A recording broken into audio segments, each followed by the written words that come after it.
crío de 20 años que dice yo soy productor musical y yo pienso, ¿qué has producido con 20 años?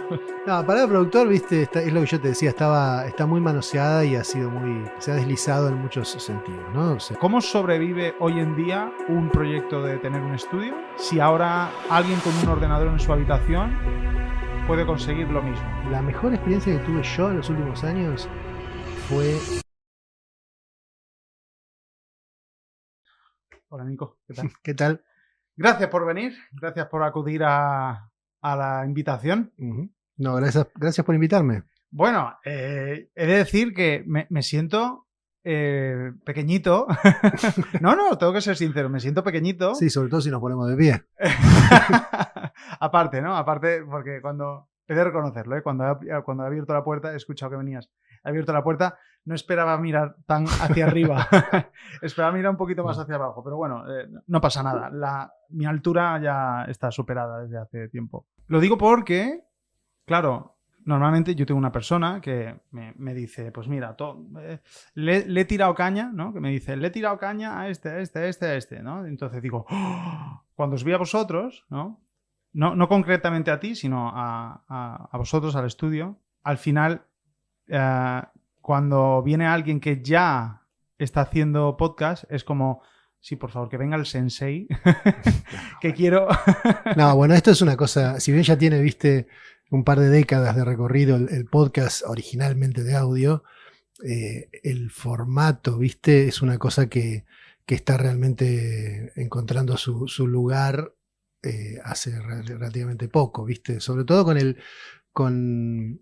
Bueno, a partir del 5G y cuando lo que es la bajada de datos masivos se hace más barato, hace 4 o 5 años, entonces este formato empieza a ser más popular y en realidad estamos todos aprendiendo a la vez, sí, digamos, ¿no? Así que... se hace camino al andar. Sí, exactamente. Bueno, para poner en contexto, ¿quién eres? ¿A qué te dedicas? ¿Qué es lo que haces? Bueno, ¿Cómo os pueden encontrar? ¿Cómo pueden ir a veros? Bla, bla, bla. Yo soy Nico Casinelli, soy argentino, vine aquí a España hace unos 20 años. Tengo como una especie de perfil mixto, porque de carrera soy ingeniero electrónico, lo que aquí se llamaría ingeniero superior. Allí le decimos simplemente ingeniero. Pero bueno, la verdad es que desde siempre fui músico, tuve algún estudio de grabación un poco más de guerra, un poco más de trinchera cuando vivía en Argentina. Y luego, desde hace 20 años que estoy en España, durante muchos años estuve más dedicado a la ingeniería, la investigación, trabajar con la Universidad de Zaragoza. Teníamos una empresa de instrumentación científica, pero en algún momento, muy rápidamente en realidad, empecé a tener ganas de volver a la actividad de lo que es el audiovisual, porque en realidad mi verdadera vocación, hay que decirlo, está por el lado de la música y la producción artística. Y fui montando de a poco un espacio, un local, con mis propias manos, que hoy es la Cafetera Atómica. La Cafetera Atómica es un estudio, un nombre que empezó hace más o menos, quizás unos 20 años, con Rafa Domínguez, que es mi socio. Rafa Domínguez fue durante muchos años el guitarrista del Huracán Ambulante, de Bunbury, ¿no? Entonces, un poco dotado de toda esa experiencia, de haber grabado en un montón de sitios, Rafa empezó a desarrollar una carrera como productor musical y andaba con su estudio de grabación llamado La Cafetera Atómica, que era una especie de estudio ambulante en el sentido de que iba de un lugar para otro. El valor de la cafetera en su momento era el Rafa, no era el espacio en sí, porque ya te digo, iba de un lugar a otro. Pero ya hace unos 10 años yo construí este espacio que es la cafetera. Yo ya había grabado con Rafa. Había grabado en realidad unas baterías que necesitaba para un disco que hicimos de un grupo que se llama Teloneros, que existe ahí en una especie de limbo. Teloneros Band, un grupo de música y humor. Entonces nos volvimos a encontrar así por casualidad, le dije que estaba montando un estudio, él me dijo que estaba buscando un espacio y nos asociamos. Entonces cogimos el nombre de la Cafetera Atómica y hoy es un espacio que utilizamos los dos, digamos, ¿no? Que producimos paralelamente. Hemos hecho algunas cosas juntos, pero bueno, Rafa tiene su perfil, yo tengo mi perfil como productor y bueno, hemos ido expandiendo un poco. Tratando de encontrarle la vuelta, ¿no? El agujero al mate, como se le dice en Argentina, porque bueno, es una época difícil para el mercado de los estudios de grabación. ¿Y la nave? La nave es el nombre original de ese espacio. Vale. Cuando yo monté ese espacio, se iba a llamar Estudio La Nave. Y cuando nos asociamos con Rafa, mantuvimos las dos marcas por separado, utilizando la Cafetera Atómica como estudio de grabación, que es básicamente el nombre comercial que más explotamos, y La Nave como el nombre de la sala, lo cual es una especie de abstracción, porque en realidad funcionan, tú no puedes alquilar la sala o hacer cosas en la sala, digamos, son todas actividades del estudio, la Cafetera Atómica, pero con el tiempo fue el nombre del podcast. El podcast tomó el nombre de la sala, La Nave. El podcast es una iniciativa un poco para insertar el estudio también en el ambiente, y aparte para mí es una herramienta para aprender de cómo es el canon aragonés. Yo soy un músico que llegué aquí a España cuando tenía más de 30 años, ya formado como músico. Entonces, hasta cierto punto uno ya no es tan permeable a las historias propias, al canon, a las tradiciones, por más que uno llegue y viva en un sitio. Entonces, para mí sigue siendo una especie de ejercicio en el cual yo me sumerjo. Siempre hacemos el podcast, La Nave, está planteado siempre con un compañero, que en muchos capítulos fueron los chicos de Aragón Musical, y hoy en día está conmigo Santiago Vicente, lo hacemos desde siempre con mi cuñado y socio eterno en audiovisuales, David Fernández, y siempre ellos, y sobre todo la persona que está al aire, en este caso últimamente Santiago Vicente, que es Ana Azul de Volador, del grupo Volador. Opera como la persona experta, el vaqueano, en el movimiento de rock aragonés. Y yo siempre como el que está de afuera preguntando lo que el foráneo, el forastero no sabe, ¿no? Entonces ese juego habilita a que el invitado, que muchas veces hemos tenido invitados de mucha estatura en la historia de la música aragonesa, gente que ha dejado huella, ¿no? Viste, Gabriel Sopeña y gente así, ha estado ahí teniendo charlas muy interesantes. Se dan charlas que no se dan en otros lugares, porque al hacer preguntas que normalmente se presuponen como obvias, que son las preguntas que hago yo, ¿no? O por ejemplo, no sé, detalles sobre el periodo formativo, o cosas que quizás en el fanático medio aragonés están perfectamente caracterizadas. Yo vuelvo a hacer esas preguntas, entonces surge la reescritura de esas historias, y de hecho hemos conseguido unos cuantos momentos especiales con esa gente, ¿no? Hemos logrado que dijeran cosas que nos han dicho en otros sitios. Así bueno, o sea, creí que la historia era más breve y no, ostras, y mira, me hace sentirme, al final, no soy forastero, yo no soy forastero de país, ¿no? Vamos a decir, pero sí que soy forastero de región, ¿no? Claro. Entonces, no fue hace 20, fue hace 16, yo llegué 4 años más tarde, pero sí que es verdad que es lo que dices, ¿no? Yo vine con 19. Entonces yo he absorbido la cultura aragonesa. Claro, te has aprendido todos los nombres de todo el mundo, ¿no? No es como, entiendo que claro, no es como cuando vienes a lo mejor más curtido o ya con una personalidad más desarrollada o más definida, que sí que es verdad que te sientes, por mucho tiempo que pase, ¿no? Si has sido a partir de X edad, supongo que pasa eso, ¿no? No sé. Sí, además yo siempre digo, es una cosa que repito incluso en el podcast, ¿no? Cuando hacemos La Nave y se habla sobre la importancia de tal o cual figura, ¿viste? Que es que los ídolos o los referentes de una generación artísticamente, y quizás en otros aspectos también, pero bueno, uno le ha prestado más atención a la música, ¿no? Los referentes de una generación suelen ser esas personas que en sus propias búsquedas personales, que son iniciáticas, son de personas que están empezando su andadura, pues son jóvenes. El músico joven siempre es joven, es muy raro un músico joven completamente formado, un Jacob Collier o gente que a los 20 años llega con todo sabido. ¿No? Eso son extraterrestres, bueno, sí, eso no son humanos. Normalmente en tu generación tú te encuentras con gente que se está formando a la vez que tú, entonces ellos están descubriendo la música a la vez que tú. Entonces, obviamente hay gente que se diferencia, que tiene talento, pero los tipos que quedan como referente es como una especie de opinión. No tengo pruebas y tampoco tengo dudas, ¿no? Que es que son los que te conectan con lo eterno. O sea, yo soy muy Beatles, ¿no? Soy muy de los Beatles. Entonces, lo que hicieron los Beatles fue como crear el procedimiento del pop, que es, yo tengo una música básica que es el rock, y empiezo a fagocitar músicas de otros estilos. Empiezo a tomar algo del music hall, algo del sinfónico, algo de la música tradicional, algo del country, y lo meto todo dentro para poder alimentar esa máquina que consume novedad todo el tiempo, que es la música pop. Entonces, eso lo inventaron ellos.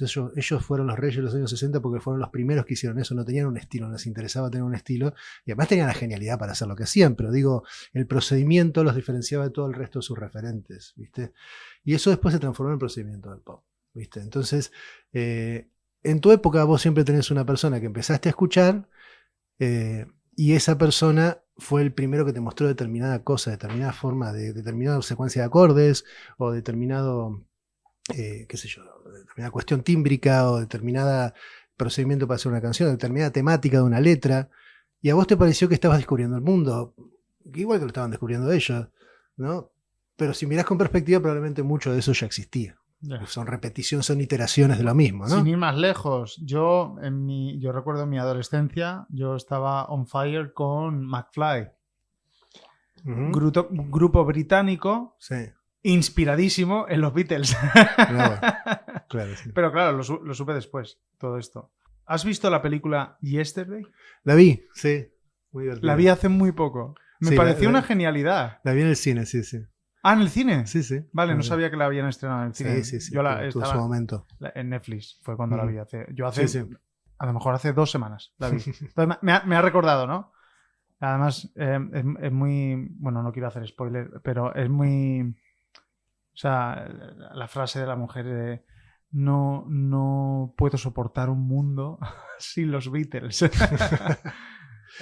esa peli habla de algo muy lindo, que es que habla, o mejor dicho, incita a pensar sobre algo muy lindo porque no lo menciona, que es lo más lindo de las historias en general, de la narrativa, ¿no? Cuando te hace descubrir algo que vos decís, esto se me ocurrió a mí leyendo este libro, y en realidad era lo que tenía el escritor en mente cuando lo estaba escribiendo. Que es que lo que hace un fenómeno cultural nunca es solamente la obra o la capacidad individual, es todo. O sea, los Beatles fueron un fenómeno. O sea, sucedieron es un pequeño Big Bang, sucede en un momento, en un lugar donde se dan esas condiciones y nada más. Muchos factores coincidieron para que llegaran a ser lo que fueron, históricos, etcétera, etcétera. Por eso en esa peli hay una persona que de pronto conoce todas las canciones de los Beatles. A ver, esto no es ningún spoiler porque sucede en los primeros 5 minutos, ¿no? Ese es el tráiler, sí. Sí, claro. En un mundo donde nadie conoce los Beatles salvo él, y se hace famoso con esas canciones, pero en realidad tampoco tiene éxito y todo eso, pero no es el fenómeno que son los Beatles, y él mismo no tiene la misma experiencia que tuvieron ellos. Bueno, simplemente me ha recordado y quería preguntarte si la habías visto. Ahora, desde que la vi hace un par de semanas, me ha rondado la cabeza... O sea, la película ha rondado mi cabeza mucho rato, entonces te lo quería preguntar. Vale, ok. Industria musical. Hay dos... Qué abstracción. Hay dos... Vamos a decir, hay dos Españas, ¿no? La de... lucha por tu proyecto y la de dedícate a otra cosa. O sea, es decir, dedícate a otra cosa porque eso no te va a dar de comer, ¿no? Entonces yo quiero preguntarte cómo es en cuanto a como profesión, o por supuesto que es algo que te tiene que gustar, por supuesto, pero yo pienso toda esta, y además con una sociedad que cada vez salen productores de debajo de las piedras, ¿no? Un crío, Es una palabra que ha tomado otro significado. un crío de 20 años que dice yo soy productor musical y yo pienso, ¿y qué has producido con 20 años? ¿Qué eras productor a los 12 ya? Es una palabra que ha pasado por muchas escenas. Entonces yo quiero preguntarte, o sea, ¿cómo se sobrevive o cómo un estudio o cómo un productor hoy en día tiene que luchar o sobrevive en un momento en el que, no sé, corrígeme si me equivoco, ¿eh? Si estoy equivocado, por favor, Sensei, quiero que me lo digas. Pero tengo esa sensación, ¿no? Y me ha surgido ahora la pregunta y me interesa mucho que me hables sobre esto, ¿no? Es decir, ¿por qué hoy en día yo no soporto? Mira, te voy a decir, por ejemplo, Ibai en su velada del año, ¿no? Invita a no sé cuántos artistas y veo tanta diferencia de el grupo que sube toda la banda y que aparentemente es todo real, todo lo que estoy escuchando es real, ¿no? Se está tocando, al que sube solo con gafas de sol, pantalones cagados, suena una base y no es ni su voz porque hay un autotune por las nubes, ¿no? Entonces, ¿cómo se sobrevive hoy en día? Tengo el prejuicio, para que entiendas la pregunta, ¿no? Y el contexto de la pregunta y para intentar que entiendas todo lo que pasa por mi cabeza. ¿Cómo sobrevive hoy en día un proyecto de tener un estudio si ahora alguien con un ordenador en su habitación puede conseguir lo mismo? Y voy a poner unas comillas muy grandes. Sí, bueno, eso es... a ver, yo siempre digo, cuando me dejan, siempre digo lo mismo, que es que los estudios de grabación, así como al estilo de la cafetera o al estilo, digamos, de grabación clásico, el espacio donde vos vas a grabar tu música, con la tecnología para la captación del audio y todo eso, son negocios del siglo pasado. O sea, es una cosa que su mercado se ha achicado muchísimo. Y acá no es cuestión de si está bien o está mal, ¿viste? La libertad es libre. ¿Viste? O sea, de eso se trata, ¿no? Te puede gustar o no gustar, pero así es como funciona, digamos, sin meternos en palabras muy, muy complicadas, pero es el capitalismo, digo, ¿no? Es la lógica en la que vivimos. Lo que pasa es que cuando se establecen ciertas normas y un modo de consumo y un modo de producción en el sentido económico estrictamente, se establece como una norma y se va extendiendo en el tiempo, pareciera que fuera lo natural. Entonces empezamos a encontrarle la vuelta al asunto y pensamos que ya sabemos cómo funciona y podemos vivir de eso, pero en realidad el capitalismo se está reformulando todo el tiempo y sobre todo con la tecnología y todo eso. Entonces simplemente ha cambiado la forma en que ha cambiado lo que se compra, lo que se vende, lo que es fácil de producir, lo que es barato, lo que es caro. Entonces la música como una industria cambia, ¿viste? Entonces uno puede sentarse ahí a decirse, ¿viste? Que está mal o que es feo, pero cuando empezó el rock, los pioneros del rock en los años 50 eran gente que muy fea, porque no sabía tocar, gente que sabía tocar muy mal. Lo que pasa es que hoy los vemos con veneración y casi como, ¿viste? Pero son gente que tocaba 3 acordes mal. Y yo me imagino los músicos que tocaban las big band de esa época, que era la música comercial de esa época. La música muy sofisticada en Argentina era el tango. En Argentina había una industria del tango donde había orquestas de 30, 40, 50 personas, toda gente que sabía leer a primera vista y toda gente que con mucho nivel que podía tocar una orquesta sinfónica y tenían trabajo tocando en esas orquestas y los arregladores eran gente de la reputa madre y todo eso, y de pronto todo eso es reemplazado por gente que no sabe tocar y que no sabe cantar. Vos imaginate eso. Nosotros hoy veneramos a esas personas. Has dicho 3 acordes mal tocados. No hace falta más. La tónica, la dominante y la subdominante y ya está. Bueno, es que sí. Es así. Es así, ese es el canon de todo, ¿no? Pero justamente en algún momento se rompe el molde y se empieza de vuelta. ¿Viste? El asunto es cómo te adaptás a eso. Nosotros como estudio tenemos este planteo de trabajar con imagen también. ¿Viste? Últimamente estamos tratando de vender el estudio como un espacio de producción musical, pero también de audiovisual, donde tú puedes hacer algo que no puedes hacer en tu casa, que es venir al espacio, grabar con un grupo o solo, lo que sea, un directo, o lo puedes transmitir, o simplemente lo grabas y lo registras, y lo grabas y lo mezclas con calidad de estudio. Eso es, la relación calidad-precio de ese producto es insuperable. Vale. Digamos, ¿no? Porque en la tele, cuando te toca ir a la tele, a veces, bueno, te llevas una buena lata, como se decía en esa época, o sea, una buena grabación de tu banda tocando, pero la mezcla es lo que sale en ese momento y las mezclas son un espanto. Y en los estudios de grabación sucede que es muy difícil que una banda más o menos decente se pueda, de cantidad de gente, digo, se pueda extender en un espacio y vos puedas filmarlos todos. Que está toda esta estética ahora de grabarse todo con camaritas y todo este fenómeno.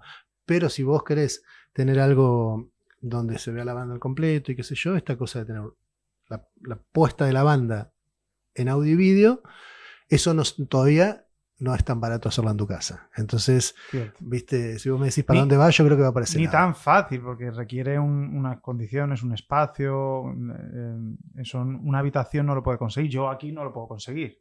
Aquí estamos, no sé cuántos podcasts has visto, cuántas salas de podcast has visto, pero creo que este es un rinconcito así, bien a milímetro calculado para que se pueda hacer sí, un pero además tú lo tienes pensado para el producto que ya tienes, que es el tuyo. Sí. Y, o sea, viste, hay la creatividad, viste, abre agujeros en la piedra, ¿viste? Pero el asunto es que un estudio de grabación tiene que ser un lugar versátil, un lugar donde la gente puede llegar y venir y poner su movida. Desde ¿viste? la batería hasta el didgeridoo, ¿no? Sí, y poder apuntar la cámara a otro lado y que se pueda seguir utilizando ese espacio y a otro lado y que también tenga. Entonces la cafetera, la sala principal de la cafetera es un lugar donde vos, salvo algún rincón que da al baño, pero digo, donde vos pones la cámara siempre tenés un espacio que puede funcionar como visualmente, ¿viste? Entonces, y de hecho eso es lo que más estoy trabajando últimamente, en mejorar la versatilidad y todo eso, porque la gente tiene que poder... ¿Qué es lo que tienen los estudios de vídeo, ¿no? Los estudios de vídeo vas y está negro todo. Tendría que montar todo de cero. La cafetera no es así, tiene su personalidad, pero también tiene su versatilidad. Vale. Sí. Tengo una pregunta, un poco también con la intención de poco a poco ir trayéndome la conversación a mi terreno. Sí. ¿Cómo es el modelo de negocio y lo pregunto, lo prometo, lo pregunto desde la ignorancia, ¿vale? Porque sí que es verdad, incluso he tenido clientes, pero quiero entender bien, ¿no? ¿Cómo es el modelo de negocio, ¿no? Es decir, al fin y al cabo, ¿cómo monetizáis el negocio? Es una cuestión de... quiero decir, al final vosotros estáis allí, formáis parte de la experiencia del artista que quiere trabajar ahí dentro, ¿no? Pero quiero, o sea, no sé ni cómo se pregunta.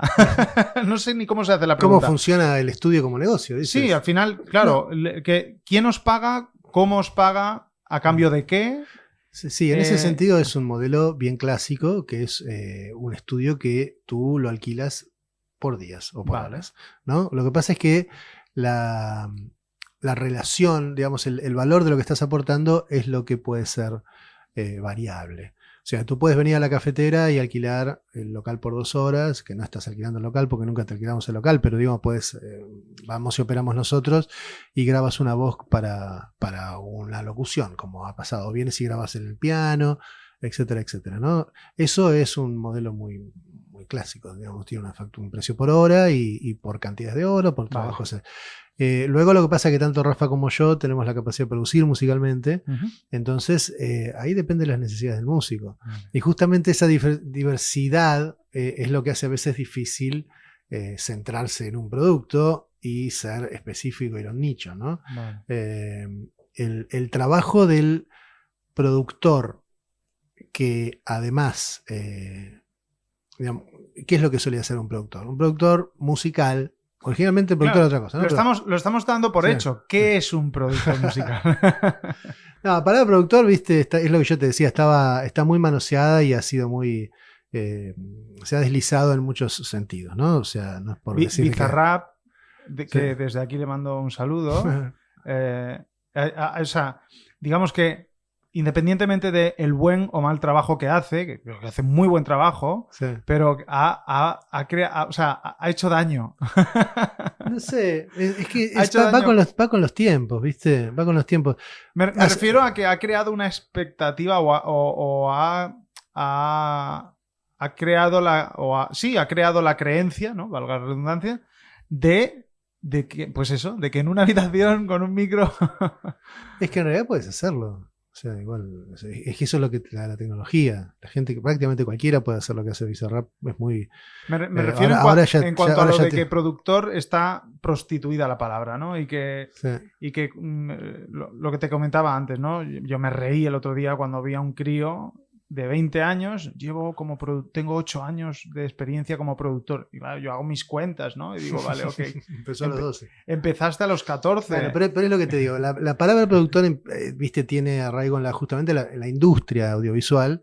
Viste, era el tipo, el ejecutivo que estaba a cargo de destinar los recursos instalados y variables, o sea, el dinero y las instalaciones, a una producción de un activo comercial que luego se comercializaba. O sea, o hacer una película, o hacer un disco, o hacer un programa de radio, o hacer un programa de televisión. El tipo que intermediaba entre el dinero y como como los americanos dicen que son los que inventaron ese término, el talento, de talent. Son los artistas o la gente que sabe hacer cosas más allá de lo estrictamente formalizable en un texto, digamos, técnico, ¿no? Entonces, esos son los productores. Lo que pasa es que los productores eran gente que tiene que conocer el lenguaje artístico, son el puente. Entonces, naturalmente eran o directores de orquesta, o músicos, o artistas que ya habían terminado su carrera individual y qué sé yo, y al final terminaban aportando de la misma manera que cuando estás trabajando en un proyecto terminas corrigiendo los números de un presupuesto para que cierre, del otro lado estás corrigiendo los acordes o para que suene bien. Vale. Entonces, esa figura es la figura que la del productor que pasa a ser un productor musical, volviendo a los Beatles, encuentra su referente histórico en George Martin y 2 o 3 tipos que estaban en esa época, los productores, viste, de la Motown, los productores de ¿cómo se llama? Estás hablando con un millennial, ¿eh? Entonces... Bueno, yo te estoy hablando de esto, yo tampoco había nacido. Pero bueno, en esa época empiezan a aparecer figuras que empiezan a mellar, a medrar realmente en el producto artístico, terminan de moldear el producto artístico. Las boy band, que ahora se llaman así, también, digamos, los Beach Boys eran una boy band, en el sentido, los Beatles eran una boy band. Alguien que dijo, a esto hay que darle determinada forma, terminaban de crear la cosa en todos los aspectos, lo musical y qué sé yo. Entonces esa figura de cuando se me acaba la creatividad, tengo a alguien de la industria que comoditiza ese talento, o sea, lo vende, ahí es donde está el productor, el tipo que me vende lo que a mí me falta. Vale. Lo que pasa es que hasta hace muy poco, incluso, salvo los casos muy particulares de gente muy talentosa, ya muy desarrollada técnicamente, gente que puede tocar muy bien el piano, la guitarra, o ya empieza una carrera teniendo resuelto todo el lenguaje y toda la capacidad de ejecutar. Vos Enrique Bunbury, para tocar canciones, necesito a alguien que tocara la guitarra al lado de él, porque él no podía hacer todo.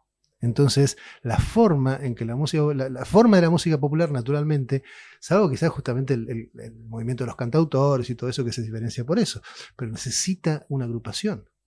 Entonces, ese modo de producción es el que se reformula con la tecnología. Entonces, el mismo modelo que los tipos que ya están establecidos como nombres y que pueden dejar su banda porque se pueden hacer solistas, como hicieron todos en la historia del rock, ¿viste? Y hecha mano de productores, esos tipos que comoditizan, que venden ese talento, ya lo puede hacer cualquiera, porque no necesitas tener una orquesta sinfónica ni un estudio como la RCA Victor o lo que sea, porque en tu casa podés hacer la producción de algo. Entonces ahí aparece esa palabra productor que viene de la industria, pero es eso, es el tipo que vende el talento, ¿viste? Entonces directamente es un B2B del arte. Un business to business del arte, de la música, ¿viste? Claro, lo que pasa es que rápidamente empiezan a hacer también figuras, porque la gente empieza a ver que son los que realmente están detrás de los verdaderos éxitos, y ellos mismos empiezan a, ¿viste? Se reformula todo eso, ¿viste? Por la tecnología, porque cambian los medios, ¿viste? Entonces, vos me decís que un chico de 20 años tiene 8 años de productor, puede ser, porque puede ser que haya empezado con ese perfil. Vi un vídeo en redes sociales de un crío, obviamente, ese crío debía ser hijo de algún productor y mientras le daba el biberón, mezclaba, ¿no? Quiero decir, sí o sí. Pero me impresionó muchísimo. Cogía al niño, además modulaba con MIDI, no sé qué cosas hacía, pero cogía una taza, una cuchara, clean, venga, clic, clic, vale, ya tengo sonido para hacer no sé qué arreglo de no sé qué. Sí. Venga, ahora cojo el teclado, hago 2 acordes. Un crío que tendría que tener 11 años y tenía, creo que era Pro Tools lo que tenía delante y creaba un tema en un reel de 1 minuto. Te enseñaba cómo se acababa de inventar un tema. Entonces, vale, sí, es posible. Pero sobre todo te lo decía porque tengo esa sensación de que se ha tergiversado mucho, ¿no? la palabra y que y justo me lo has aclarado, ¿no? Lo que significaba antes. Es que justamente los pibes, o digamos la gente de que en este modo de producción hay alguien que sabe cómo hacer la música, como se dice, bottom up, o sea, de abajo para arriba, o sea, desde la base, desde que no hay nada, desde que hay silencio, ¿viste? Y después por la forma en que nosotros consumimos el arte, nos identificamos, ¿viste? Es la voz que canta, porque además el canto es lo más atávico, lo más antiguo, sigue siendo lo que nosotros identificamos como la autoría. Entonces es natural que alguien venga, escriba una letra, contrate un tipo para que le haga toda la música y lo publique como su música, ¿viste? Entonces ahí es donde la palabra productor se engancha con el origen del término productor en la música, ¿viste? Porque así los pibes jóvenes, los pibes que hoy empiezan a tener ese modo de producción como el modo de producción. Eso es nosotros nos encerrábamos a ensayar durante meses antes de salir a tocar porque no sabíamos, porque no teníamos información, porque no sabíamos nada, no sabíamos cómo hacer los acordes. Y antes de tocar una canción tuya, versionabas. Claro, estabas 2 años, 5 años, 10 años versionando todo hasta que te animabas, ¿viste? Sí, ni hablar. Ahora ha cambiado porque la tecnología cataliza. Un catalizador es algo que acelera una reacción. Bueno, la tecnología cataliza y los pibes cuando arrancan, si no tienen la cabeza reventada de TikToks y todo eso, y en cambio utilizaban la tecnología como un método creativo, es natural que a los 18 o 20 años estén en otro planeta a ese nivel, ¿viste? Que lo manejen como extensiones de sus dedos. Eso es así. Qué bueno. ¿Cómo tenéis la agenda? Bueno, hay cosas para hacer. Por ejemplo, yo sé que me preguntaste que, o sea, he intentado que empezáramos cuanto antes porque sé que tienes un compromiso, ¿no? Sí. Entonces me da a entender que, ostras, esta gente está súper ocupada. Yo que tengo el viernes que me lo bloqueo entero para poder aquí grabar y tranquilo, ¿no? Sin prisa, sin presión. ¿Cómo tenéis la agenda? Bueno, estamos trabajando con producciones así, como te digo, normalmente más o menos cortas, ¿viste? 2 o 3 días, que son las que tienen mucho retorno para el cliente.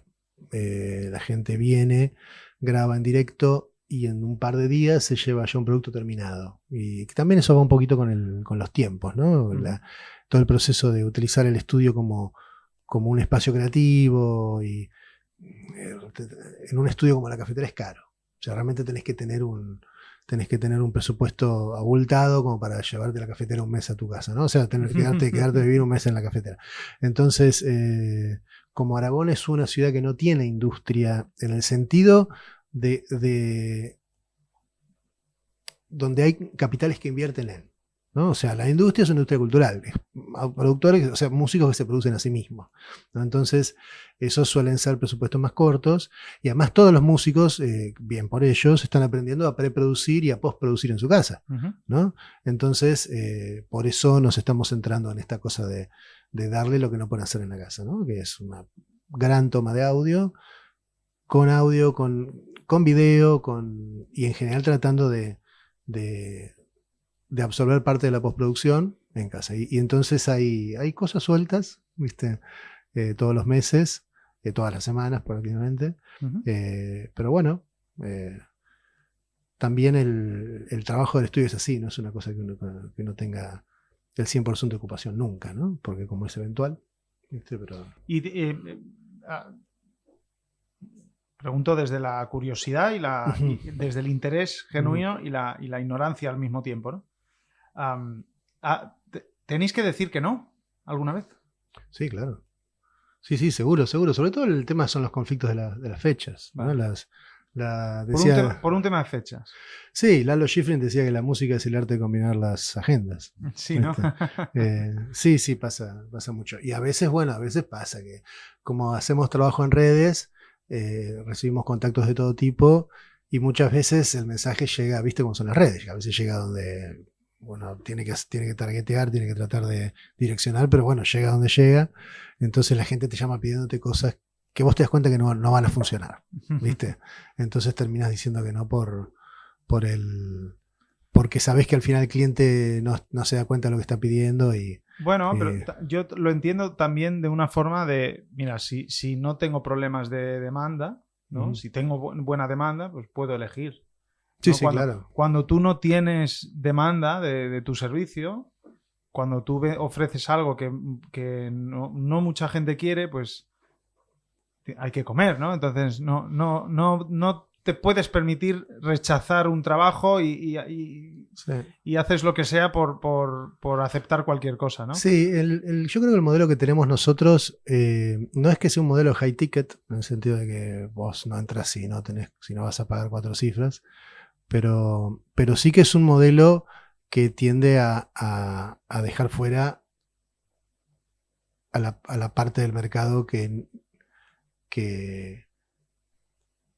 de demasiado low ticket, digamos, ¿viste? Sí. Nosotros tenemos un precio y no bajamos de ese precio. ¿Por qué? Porque nos concentramos en que el precio calidad sea muy alto, ¿viste? O sea, que el retorno sobre esa inversión sea muy alto. Entonces, de esa manera, no tenemos una agenda que está al 100%, ¿viste? En un buen mes tenemos 70, 80%, pero eso es muy rendidor, porque el tiempo que invertimos, al final, un estudio de grabación no es escalable.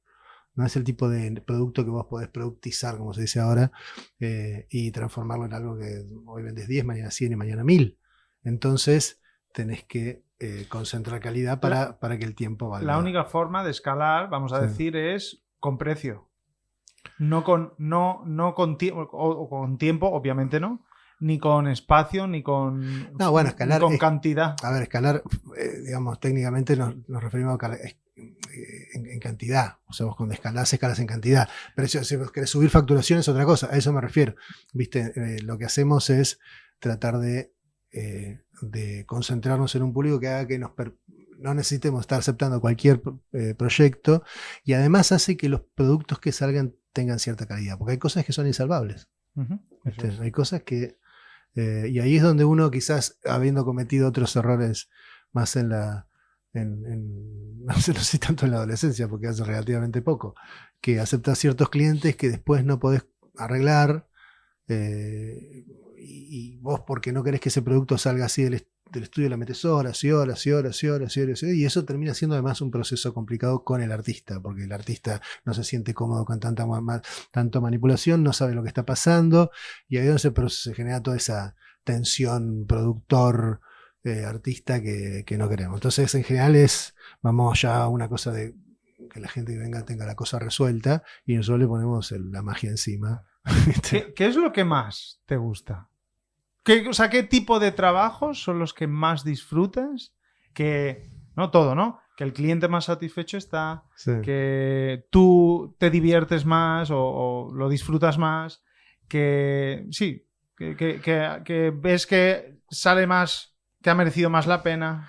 Mira, la mejor experiencia que tuve yo en los últimos años fue por todo, por la sumatoria. Fue un disco que tardamos 2 años en hacer, de hecho, un chico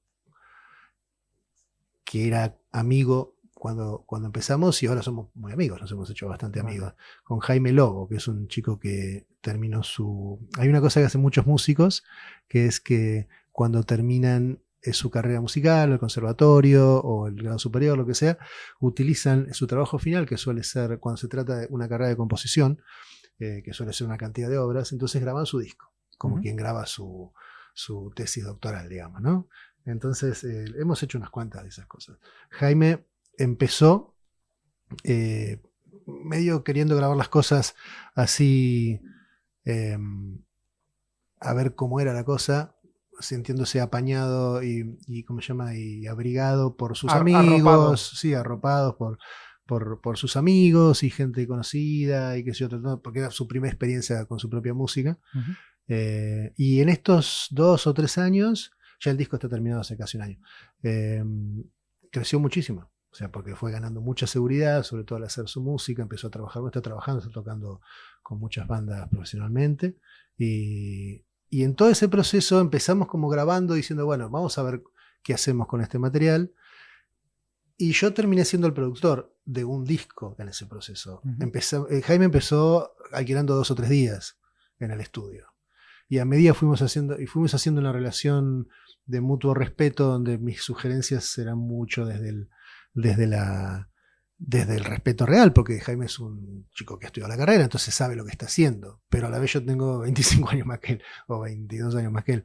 Entonces yo ya veía cuando se metía por los caminos de barro, digamos, ¿no? Entonces al final yo terminé haciendo, no solo tocando, sino haciendo algunos pequeños arreglitos en ese disco que ya estaba muy bien tocado y muy bien arreglado. Grabamos con músicos que prácticamente todos los temas están grabados con una formación distinta, siempre en directo. O sea, siempre con músicos reales, lo cual fue acústicamente muy complicado. Y a la vez hicimos vídeos, hicimos además un directo, o sea, hicimos todo el catálogo de servicios de la cafetera Sí. en 2 años, en un producto que además se editó en vinilo. Entonces, si vos me decís qué es lo que más me gusta, son los proyectos complejos. Los proyectos complejos donde uno más puede... Los retos, ¿no? Sí, sí, y eso cuando tenés tiempo para reformar. Yo no soy el tipo de productor, claro, en ese sentido no soy muy competitivo con la forma que trabajan los chicos ahora, que saca de un cajón una fórmula y yo no quiero hablar mal, porque ellos tienen sus No. dimensiones en las que son creativos. Pero bueno, es lo que dice todo el mundo, hay cosas que suenan todas iguales, suena muy parecida, ¿viste? Sí. Y cuando uno tiene 50 años, ya ha escuchado muchas cosas. Entonces, ya incluso las propias ideas resultan. Cuando se te ocurre algo nuevo, decís, qué bueno, y a los 2 minutos dices, pero esto ya lo escuché. Entonces uno es cada vez más crítico con las propias ideas, ¿no? Entonces, ya a mí me gusta mucho más el trabajo en el cual vos trabajás una idea, la dejás descansar, la volvés a escuchar, la volvés a escuchar. Es realmente contracultura eso hoy en día. Pero bueno, sí, es lo que más me gusta hacer, trabajar y rehacer hasta tener en una iteración final. Y ahí es donde el precio-calidad, cuando estás trabajando con un cliente con esa relación, es insuperable, porque obviamente vos empezás con un arreglo monetario que durante el proceso va recogiendo adicionales cuando vos metes muchas más horas. Pero al final, cuando como productor me eches muchísimas más horas y muchísimo más valor que lo que estás vendiendo como horas de estudio, ¿viste? Y eso era mi proyecto cuando monté el local. Vale. ¿Cómo os llega la gente? ¿Cómo os conoce la gente? Yo sé que obviamente no estarías aquí si no movieras las redes sociales, porque básicamente invito a gente que mueve las redes sociales, es como el requisito, ¿no? Que mueva las redes sociales. Claro. Luego que venga a contarme lo que quiera, pero que yo vea que mueve las redes sociales. Os he espiado un poco, sé que tenéis anuncios, publi. Alguna cosita. Y es lo que yo hago, es a lo que yo me dedico. Yo creo sistemas de captación de clientes, ¿no? Embudos de venta, campañas. Lo he visto. Entonces, quiero que me cuentes a nivel redes sociales qué acciones estáis tomando y cuéntame un poquito, corrígeme si me equivoco, pero tenéis un anuncio que lleva un embudo de ventas. Sí. Vale, ¿qué es lo que hacéis? Sí, ese es particularmente para un producto, vale, que es este que yo te digo, que es el de donde lo que se ofrece es el servicio de grabación de audio y vídeo en 2 días de estudio. Tú utilizas medio día del estudio para montar el set y para hacer prueba de sonido, medio día para grabar el material, lo cual significa que estás hablando de música en directo, no una producción donde luego vas a...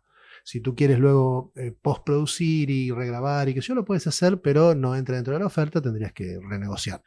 pero lo que hemos visto es que funciona muy bien eso, ¿no? Un día donde tú traes a toda tu banda o todo lo que sea, y luego un día en el que estás en el estudio editando audio, editando vídeo. Pregunta. Entonces, Esta grabación que ofrecéis no es mezcla, ¿no? Es por pistas. Claro, ¿O no? claro. Vale. Sí. Sí, cuando grabas en el estudio. Allí hacéis que allí suene bien, por lo tanto, allí hay una mezcla, ¿no? Para el directo, vamos a decir. Corrígeme si estoy metiendo la pata en algo, te pido que me corrijas, pasa que hay como. Podrías pensar en tres escenas diferentes cuando hablamos de directo, ¿no? Uno que es simplemente la banda graba en el estudio y cuando decimos en directo nos referimos a que todos graban a la vez, simultáneo. Eso. Entonces es una grabación en estudio, nada más. Incluso a veces vos los ves en los videoclips que hacemos de esto, los ves con los cascos, entonces no hay audio en el lugar. No, lo que hay es simplemente el retorno por monitores, etc. Y sí, siempre se graba por pistas. Todo se graba por pistas, eso es así. Y luego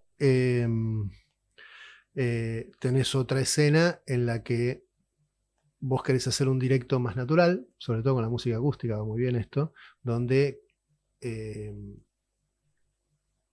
la música que se está escuchando también se está escuchando en el estudio, no va todo por línea, aunque estamos grabando todo por canales, y ahí vas a ver a gente sin cascos, ¿no? Porque la música... los que tienen un casco puesto y el otro no, ¿eso por qué es? Porque los cascos del estudio son cerrados, entonces no... Cerrados significa que te aíslan el sonido, estos bichos que hablan, que te aíslan el sonido de fuera, entonces muchas veces vos necesitas escuchar tu instrumento o necesitas escuchar lo que está sucediendo, porque en el casco tienes que tener una mezcla y esa mezcla por ahí no te lleva más tiempo hacer una buena mezcla que escuchar simplemente que está tocando al lado. O cuando cantas es muy importante tener una audición interna. Es lo contrario de lo que buscas cuando el cantante se tapa el oído, ¿no?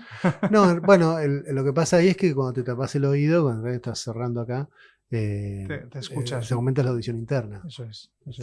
Entonces hay una escucha ósea, que se dice, ¿no? Bueno, cualquiera lo puede hacer, se da cuenta. Sí, no, lo acabo de hacer, me da cuenta. Sí, entonces ahí es muy vicio de los cantantes eso. A veces lo hacen ya directamente por reflejo. Y bueno, te decía, entonces tenés una escena en que la gente simplemente está grabando como... tradicionalmente por pistas y con cascos, solamente están grabando todos a la vez y yo los estoy filmando.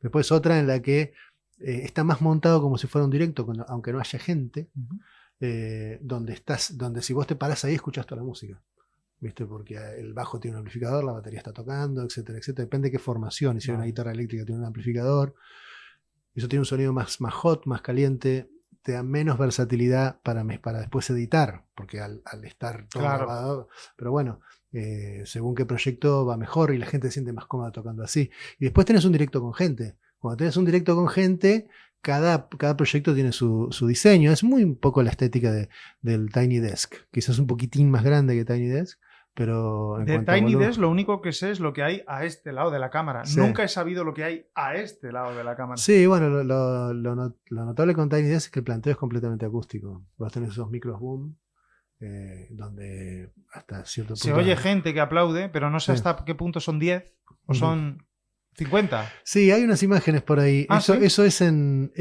la oficina, la redacción, como se le dice, de la Radio Pública de Nueva York. Vale. Entonces es un espacio que tiene como 100 metros cuadrados. Vale. Y eso está en una esquinita, que es donde originalmente era, bueno, sí, seguirá siendo, el escritorio de los que son los productores, de esos que son los que hacen el programa Tiny Desk, y son los que hacen la parte cultural de la radio. Sí. Entonces, pero si vos mirás hacia el otro lado, tenés como 80, 90 metros cuadrados y suelen ver 40, 50, 60 personas y un equipo de cámaras. Claro. Pero lo que hace Tiny desde el comienzo es grabar acústicamente. Lo que pasa es que yo no sé si a esta altura, 10 años después, ya estarán haciendo otras cosas, porque cuando tienen, viste, como 1000 producciones, habrá alguno que le dijo, enchufa esto por línea, ¿viste?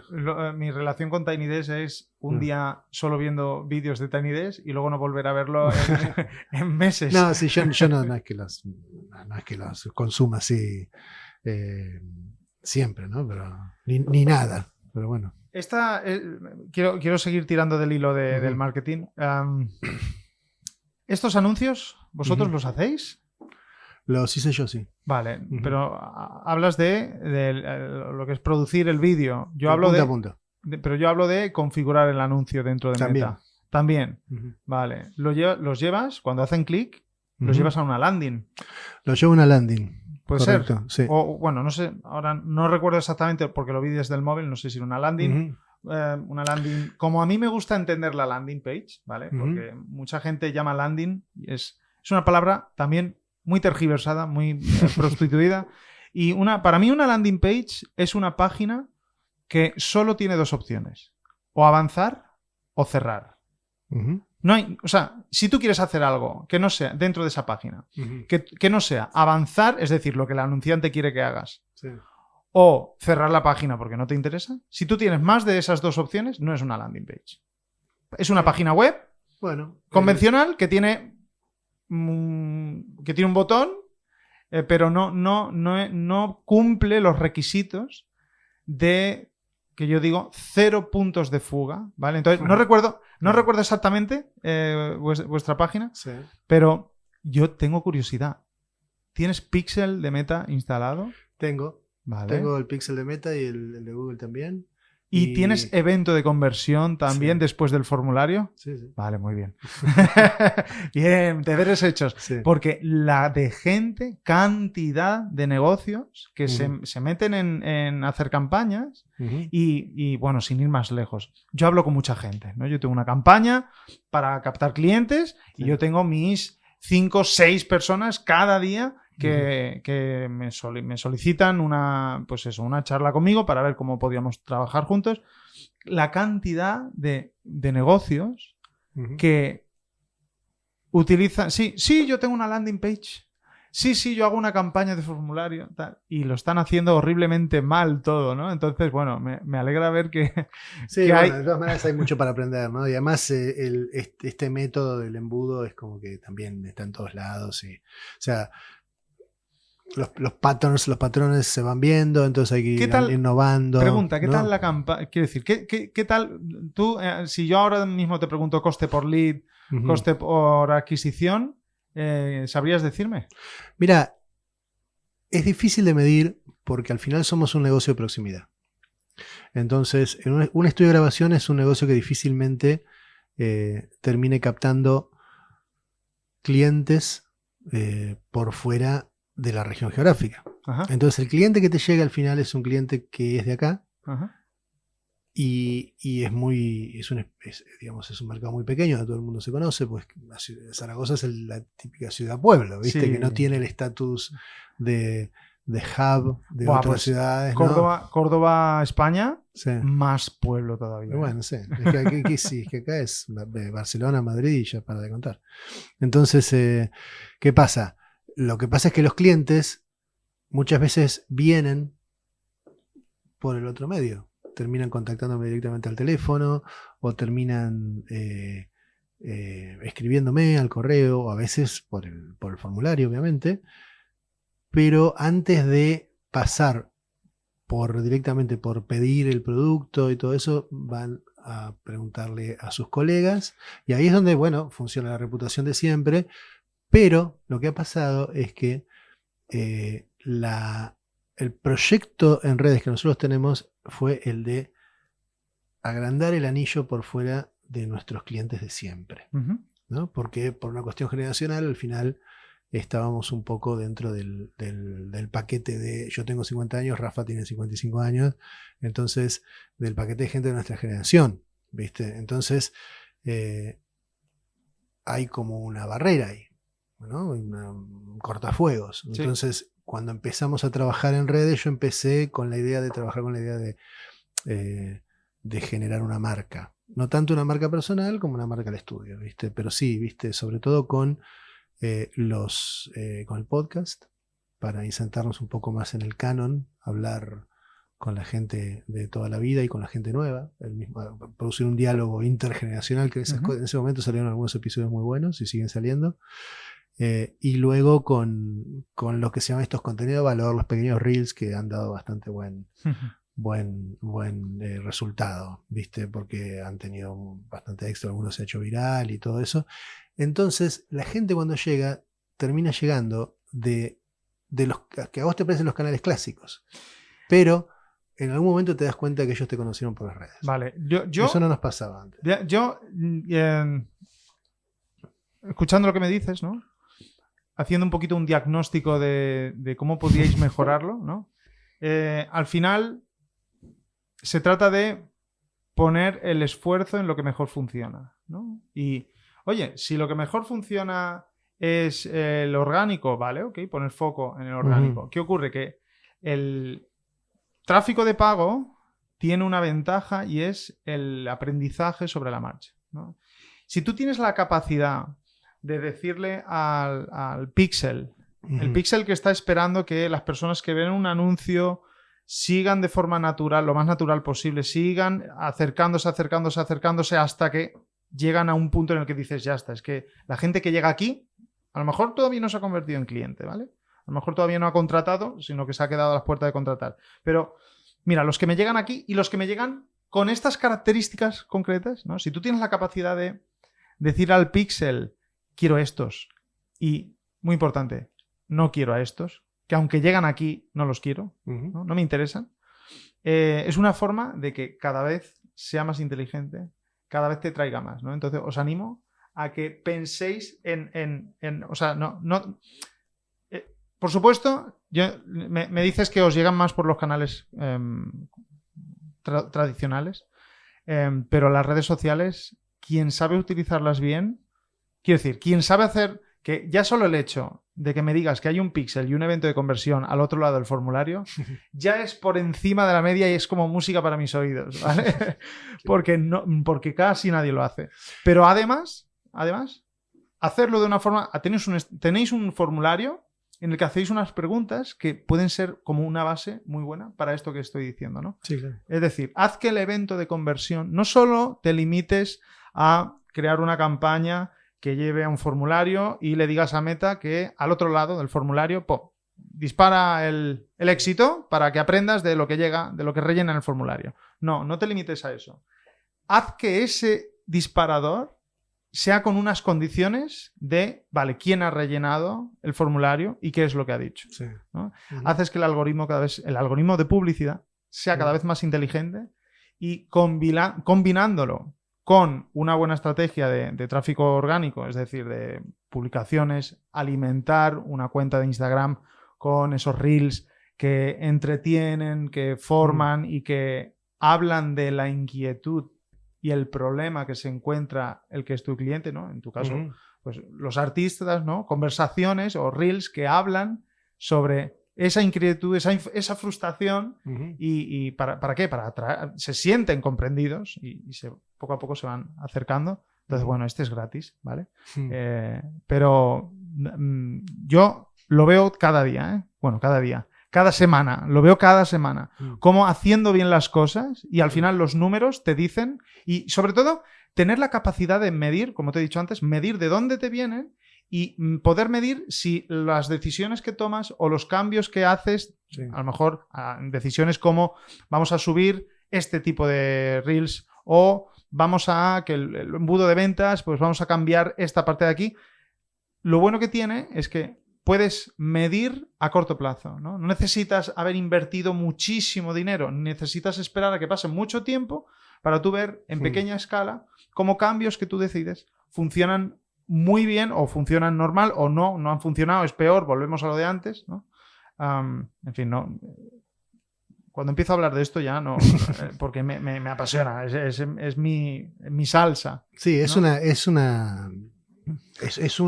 gran ecuación con muchas variables, ¿viste? Además el tema es el tiempo de consumo, ¿no? El tiempo de consumo y por eso de hecho ahora hay muchas opciones de gente que está ofreciendo embudos o métodos que no tienen que ver con crear contenido, sino eso, el tráfico pago manejado de una manera teóricamente más efectiva. Me siento aludido. Sí.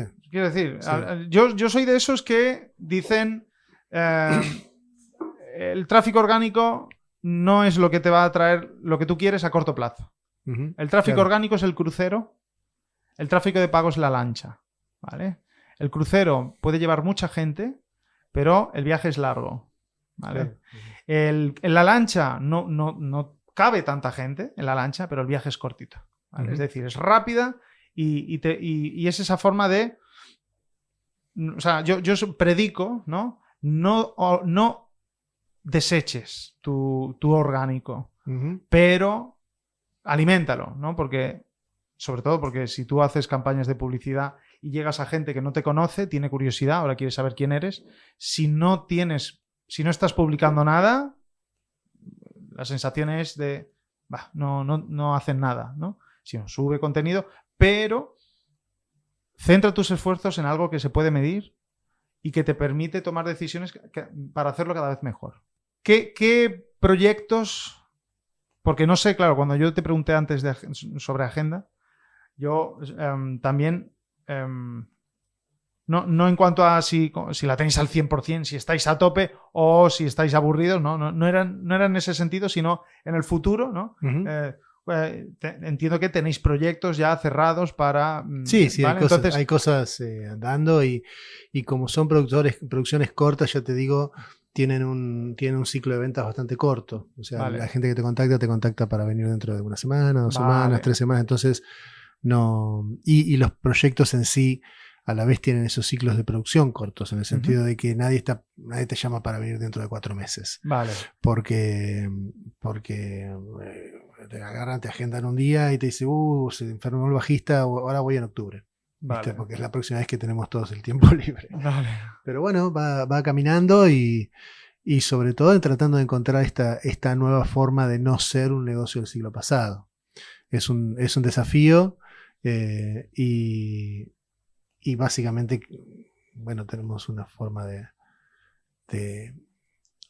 Hemos planteado el trabajo en redes como una apuesta a largo plazo basada en mostrarle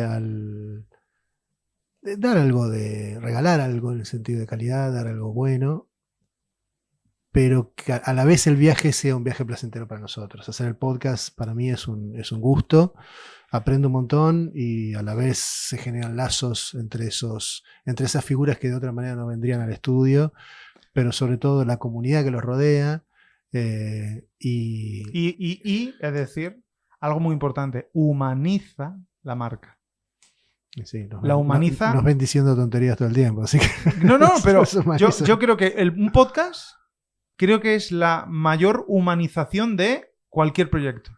Porque lo conviertes en... O sea, en un podcast, pues al final surgen, dependiendo, ¿no? del tono y tal, pero al final, pues eso, ¿no?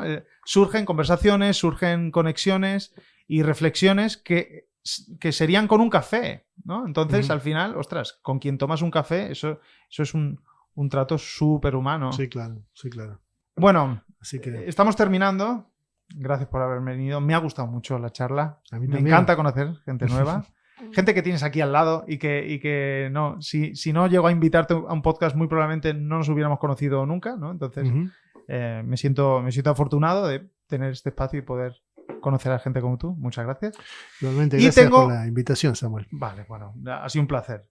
Tengo una pregunta para ti que me dejó el último invitado, ¿vale?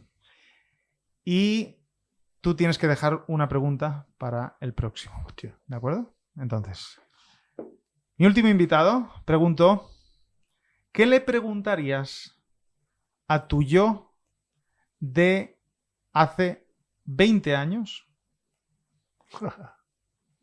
que por un lado se te haya olvidado y quieres recordar lo que él pensaba o lo que él creía o lo que él deseaba, ¿no? O lo que, en fin, quieres recordarlo, y por otro lado es una pregunta, no es simple, bastante compleja, pero creo que la interpreté correctamente y entonces estoy intentando transmitirla correctamente. ¿Qué le preguntarías para que con tu pregunta él encontrara las respuestas que necesita? Hostia, pero qué pregunta, ¿no? Sí. Yo le dije, te has quedado a gusto con tu pregunta. O sea, la pregunta es, ¿qué me preguntaría a mí hace 20 años, que es más o menos la época que estoy viajando para acá? de tal manera que esa pregunta resulte sugestiva para encontrar una respuesta sobre el futuro. Claro, porque yo le dije, no es mejor Es muy que le distópica. aconsejarías, no es mejor que le aconsejarías a tu yo de 20 años y dicen no. Es muy trágica esa pregunta, porque significa, es eso mismo, es como dar un consejo, pero además peor todavía, ¿no? No lo sé. Lo podemos Supongo- cambiar, te doy permiso, ¿vale? Sí. Para cambiarlo por ¿qué le aconsejarías a tu yo de hace 20 años? Le diría que no. Lo que te voy a decir es súper obvio, no súper obvio, súper Tópico, ¿no? súper tópico, súper escuchado. Pero yo este año hace poquito cumplí 52 años, entonces ya tengo un poquito la neurosis del viejo, ¿no?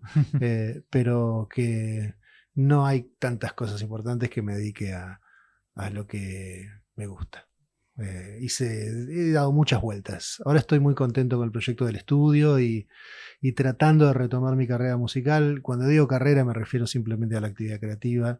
Hace muchos años que no tengo una carrera. Cuando era más pibe tuve una carrera, teníamos una banda, andábamos muy bien, tuvimos varios discos y la gente más o menos nos conocía allí. Y ese proyecto se terminó, entonces me dediqué más a otras cosas.